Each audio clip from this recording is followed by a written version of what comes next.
Welcome to Superhero Showdown. This is episode 4. Now, in this episode, we are going to talk about Batman versus Spider-Man. The villains, who has the better rogues gallery. Now, I'm a huge fan of Batman, and I love Spider-Man as well. So, we are going to talk in depth about the rogues galleries. Now, when you think about Batman, the main person you always think about is the Joker. People always think about Joker, Penguin, Riddler, Catwoman, Two-Face. And Bane. You don't really think about some of the other ones, but some of the other cool ones, you have the Mad Hatter.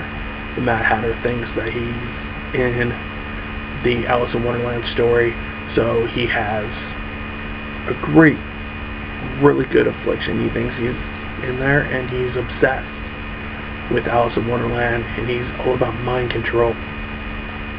It's a very good villain, in my opinion. Works really well. Another one is Clayface.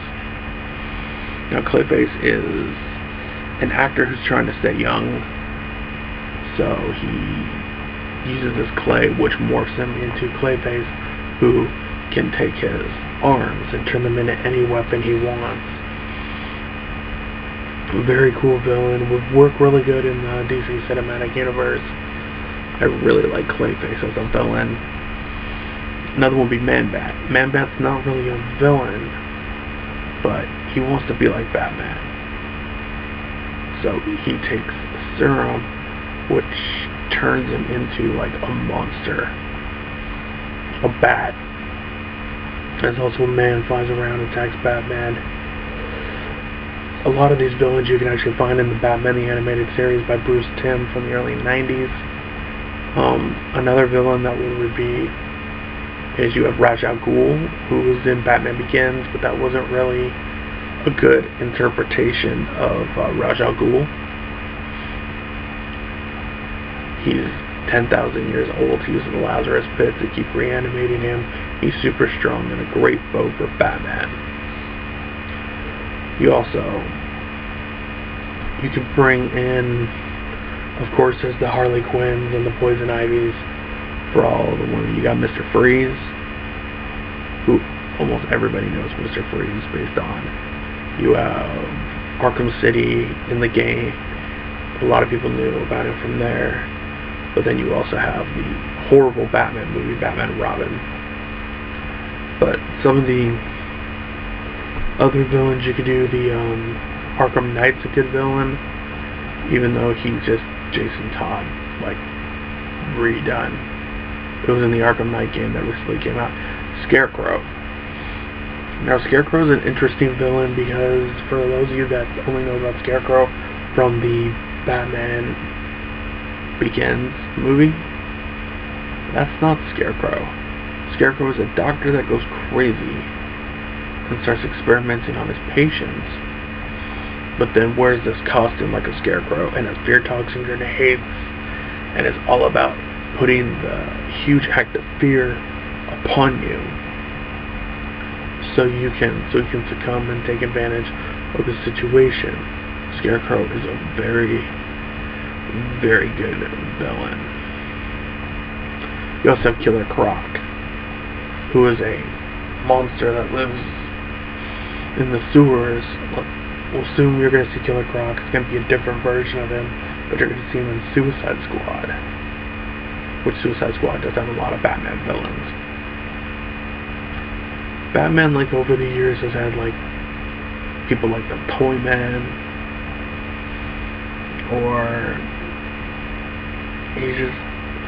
there's a lot of weird villains out there that just go after Batman, but all of Batman's villains are basically trying to make Batman better by going after him.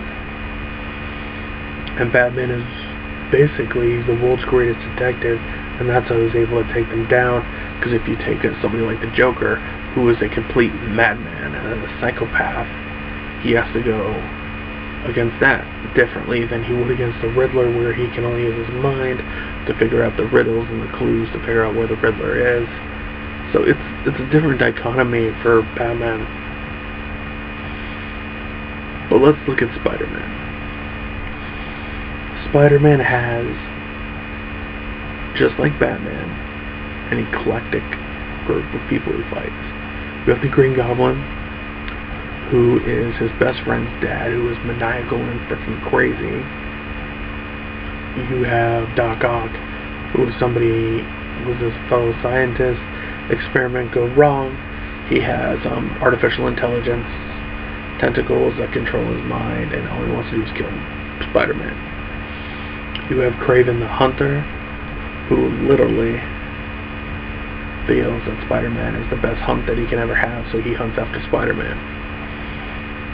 You have Vulture, who is Adrian Toomes, who is an old man who finds the tablets of time, and by sucking the essence out, can go younger. And of course you have, well, the modern day villains, the ones from the 80s and 90s, which would be Venom and Carnage. Venom and Carnage are just like Spider-Man, they're symbiotes. Venom hates Spider-Man because his whole world got destroyed because of Spider-Man, and Carnage used to be a serial killer, but then turned villain. And there's a lot of villains that you can compare. So that's, like, Spider-Man really, every time he thinks he has his life in order, a villain will pop up. Whether it's Shocker, Rhino, Scorpion, Vulture, whether it's Black Cat, whether it's the Hobgoblin, whether it's the Demogoblin, whether it's Jack-O-Lantern, whether it's Alistair Smythe. There's so many villains that pop out periodically when he thinks he's finally gonna have a day where he can just rest. And it never really happens with Peter Parker. But what I'm going to do is I'm going to compare villains. Now,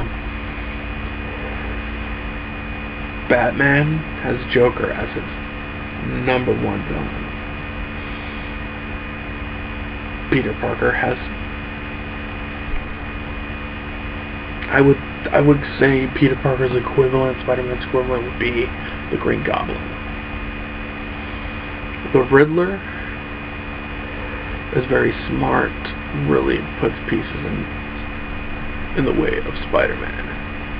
And somebody that me personally, I would put would be the Jackal.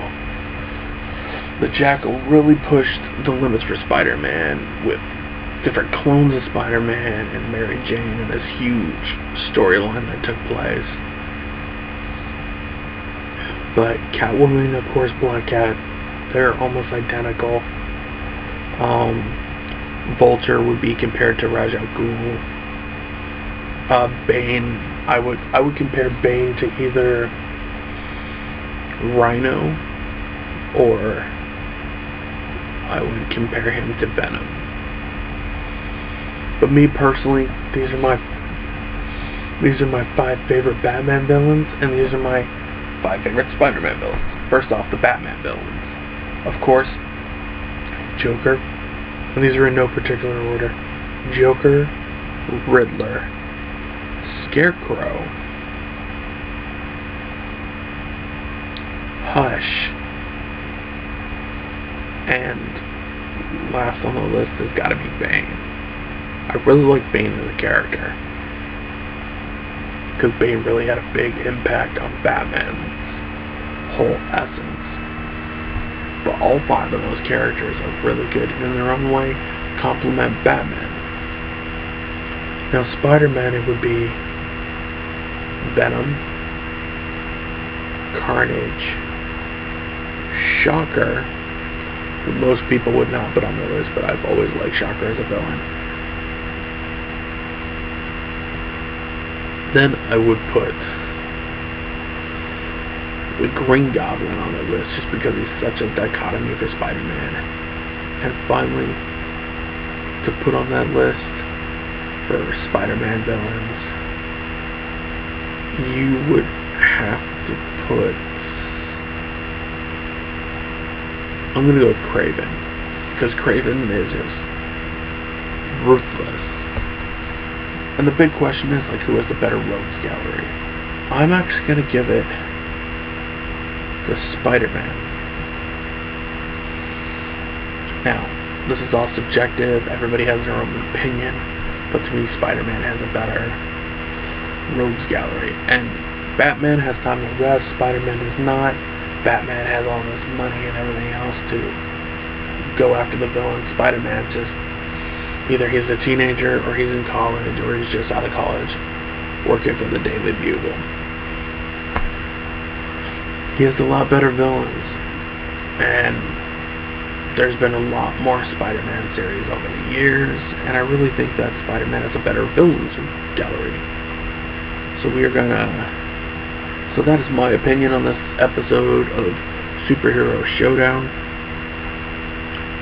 I think everybody should look up online or go to Comixology. Comixology is a good way to look this up. Try and find some of the good storylines. But don't go after like the Green Goblins, the Dr. Octopuses, the Jokers, the Penguins. Go for the villains that you don't know about. Figure it out, see what you can do, and I will see you next week where I am going to discuss who's better, the X-Men or the Avengers.